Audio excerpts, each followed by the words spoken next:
यूसुफ अलैहिस्सलाम को असल तो अपने वालिदैन मंगवाने थे, भाई भी मंगवाने थे, लेकिन लफ्ज़ वालिदैन का लफ्ज़ नहीं है। कुरान पाक ने वालिद का लफ्ज़ नकल नहीं किया कि मेरे वालिद को भी ले आओ, क्योंकि पैगंबर थे और पैगंबर अपने बाप के बारे में ये नहीं कह सकते कि मेरा वालिद मेरे पास आ जाए। वालिदैन की तकरीम है, वालिदैन का एहतराम हमारे दीन ने रखा है। इसलिए ये नहीं कहा कि अब्बे अम्मा को मेरे पास ले आना, नहीं कहा तुम अपने ख़ानदानों के साथ आ जाओ, भाइयों को ये कहा है। याकूब अलैहिस्सलाम के पास जब वो कुर्ता पहुंचा तो याकूब अलैहिस्सलाम ने यहूदा से सवाल किया। ये यहूदा था जो पहले तो मिस्र में रह गया था, कहा मैं नहीं जाऊंगा, वालिद नाराज़ होंगे, मैं नहीं जाऊंगा।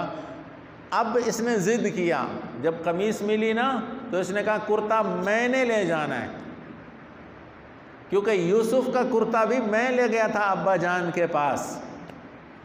जब यूसुफ अलैहिस्सलाम को कुएं में डाला था तो कुर्ता जो उतारा था यूसुफ अलैहिस्सलाम का वो इसी यहूदा के पास था, यही लेकर आया था रोता हुआ कि अब्बा जान भेड़िया खा गया भाई को। अब कुर्ता शिफा वाला मैंने ही ले जाना है, क्योंकि ये सदमा कुर्ते वाला वालिद साहब को मैंने दिया था। अब खुशी और पैगाम रसानी खुशी की भी मैं ही सर अंजाम दूंगा। तो ये कुर्ता लेकर आया और किनान में याकूब अलैहिस्सलाम के पास कुर्ता उसने पहुंचाया, और वो जब बीना हुए तो पूछा